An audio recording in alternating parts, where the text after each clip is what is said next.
He was huge. Ingrid Bergman talks about everything in the book she wrote about her life.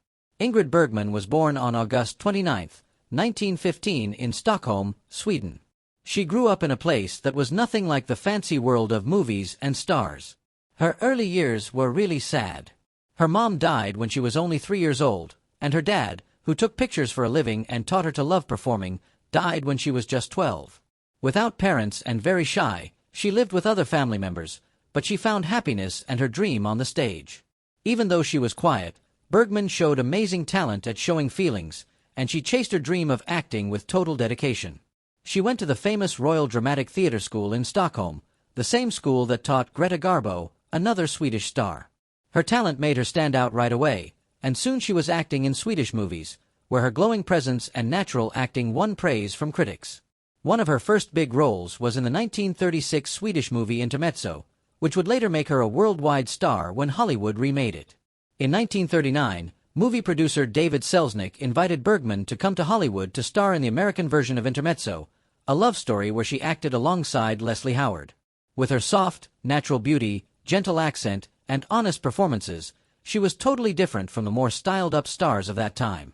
Movie fans loved her, and Ingrid quickly became one of the most wanted actresses of the early 1940s. She became famous really fast. Over the next few years, she starred in a bunch of classic movies that showed how talented and emotional she could be. One of her most famous roles was playing Ilsa in Casablanca in 1942 with Humphrey Bogart. The movie has become one of the most loved films ever made, and Bergman's acting as a woman torn between love and duty is a huge part of why people still love it today. Her beautiful face, especially in the touching scenes at Rick's Cafe, is forever remembered by movie fans all over the world. Bergman's work during this time earned her tons of praise and several Academy Award nominations. In 1944, she won her first Academy Award for Best Actress for her amazing performance in Gaslight, where she played a woman who's slowly made to think she's going crazy. The mental strength and sensitivity she brought to the role showed her incredible dramatic skills. This was followed by other memorable roles, including in Alfred Hitchcock's Notorious in 1946, where she starred with Cary Grant in a complicated story of spying, passion, and betrayal, once again proving she could own the screen with grace and emotional honesty. She followed her heart and moved to Italy, working with Rossellini on a series of neo-realist films, including Stromboli in 1950, Europa 51, and Journey to Italy. While these movies didn't make a lot of money at the time, people later recognized them for how they influenced modern movies and their brave new ideas. After several years in Europe, Bergman made an amazing comeback to American movies in 1956 with a performance in Anastasia, for which she won her second Academy Award. This time, it was like a symbolic welcome back from the movie industry that had once rejected her. She kept acting in both European and American films, proving over and over that she was one of the most talented and fearless actresses of her time. She also got praised on the stage and in TV shows, including her Emmy-winning performance in A Woman Called Golda, where she played Israeli Prime Minister Golda Meir. Throughout her career, Ingrid Bergman was nominated for 7 Academy Awards and won 3, along with 2 Emmy Awards, a Tony Award, and tons of other honors. She acted in 5 different languages and worked with some of the greatest movie directors of the 1900s, including Alfred Hitchcock, Ingmar Bergman, no relation, and Sidney Lumet. But beyond all the awards, it was her obvious honesty and quiet dignity that made audiences across generations love her. Ingrid Bergman was a woman who lived boldly, acted brilliantly, and refused to be limited by the narrow rules of her time. Even when scandal threatened to overshadow her accomplishments, she never gave up her integrity or her love for her craft.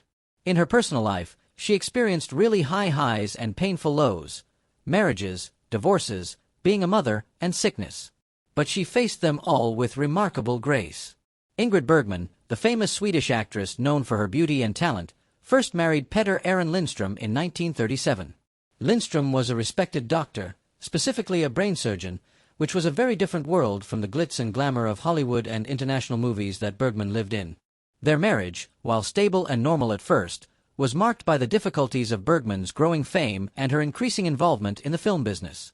Together, Ingrid and Peter Lindström had one daughter, Pia Lindström, born in 1938, who would later become a successful TV journalist and news anchor herself.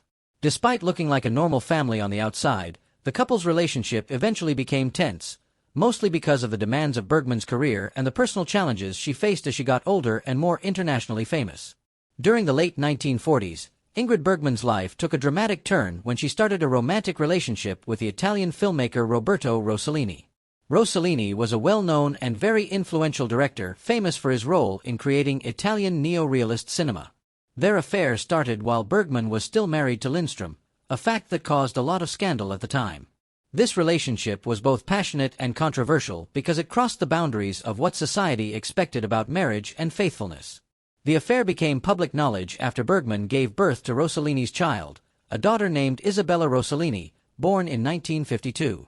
The birth of this child represented a big break in Bergman's personal life and caused intense media attention and public debate. After Isabella was born, Ingrid Bergman divorced Peter Lindström in 1950, ending their 13-year marriage. Shortly after, Bergman and Rossellini made their relationship official by getting married in Mexico. Their marriage marked a new chapter in Bergman's life, one deeply connected with Rossellini's movie vision and Italian culture. The couple had 2 more children together, Roberto Ingmar Rossellini, born in 1954, and Isata Ingrid Rossellini, born in 1956. Despite their creative work together and their growing family, the marriage faced many challenges, including work pressures, cultural differences, and the intense public attention following their earlier scandal. Eventually, Bergman and Rossellini divorced in 1957, bringing to an end a complex and influential partnership that had left a lasting mark on both their personal lives and movie histories. In 1958, just a year after her divorce from Rossellini, Ingrid Bergman married Lars Schmidt, a Swedish theater businessman and producer. Schmidt was important in promoting Bergman's theater work in Europe, and their relationship gave the actress a more stable and private personal life after years of public controversy. Their marriage lasted for nearly 2 decades, from 1958 until 1975. During this time, Bergman balanced her career with her personal life and found support in Schmidt's dedication to the arts and his management of theater productions.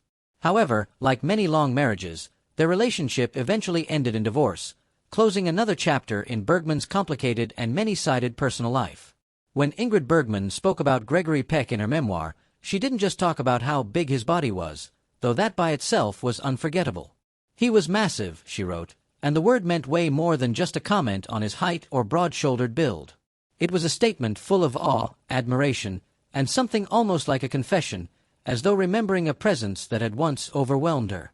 Physically, Gregory Peck was the perfect example of classic Hollywood manliness. Standing taller than most of the other actors of his time, his commanding size often left a lasting impression on both audiences and co-stars. Bergman, a woman who had worked with legends from all over the world, from Humphrey Bogart to Cary Grant, still found herself amazed by the sheer presence Peck gave off the moment he walked onto a movie set. He didn't enter a room, she noted. He filled it. His body was like a statue, almost Roman in its nobility, yet it was never scary. There was a gentleness in the way he stood, an elegance to his movements that softened the brute strength his body showed. But when Bergman said massive, she was also talking about his soul, Peck's moral compass, his quiet intensity, and the deep integrity with which he carried himself. All of it added up to something enormous. He had a gravity about him, she remembered, as if the very air listened when he spoke. She described how during even the most ordinary conversations, he had the ability to make you feel like your words mattered deeply. You couldn't lie to him, she confessed. He had eyes that saw through you, and not in a way that made you feel exposed, but in a way that made you want to be honest. Their time working together, on screen and off, was filled with a tension that hovered between professional admiration and a powerful unspoken chemistry. There were moments, Bergman admitted, when I'd look at him across the scene, and I would forget my lines, not out of nervousness, but because I was genuinely transported by the man before me. It wasn't lust, she described, but rather a reverence, a kind of emotional surrender to someone who seemed carved out of something timeless. Bergman also remembered how Peck carried the weight of his fame with a humility that impressed her deeply. In a world where vanity was a survival skill, Gregory remained rooted. He never needed to be the loudest voice in the room, she wrote. His silence often said more than 100 speeches. She observed that he took his roles seriously, not for the glory, but because he saw acting as a way to tell the truth, even if it was fiction. He believed in goodness, not the naive kind, but the hard-won kind, the kind you fight for, scene after scene. In her memoir, Bergman revealed that working with Gregory Peck made her feel challenged, seen, and ultimately changed. He left an imprint on me, she reflected, not just as an actor, but as a woman. He reminded me that greatness isn't about perfection, but about presence. Gregory was present in the deepest, most magnificent sense of the word. So when she wrote, "He was massive," it was not a throwaway phrase, not a tabloid headline. It was a summary of a man whose size touched her in more ways than she had ever expected. Physically, emotionally, artistically, and spiritually. During the theater run of The Constant Wife in London in the early 1970s, Ingrid Bergman's life took a dramatic and unexpected turn. It was during this time, when she was still commanding stages with the same magnetism that had long defined her film career, that she noticed a troubling physical problem, a hard lump under her left breast.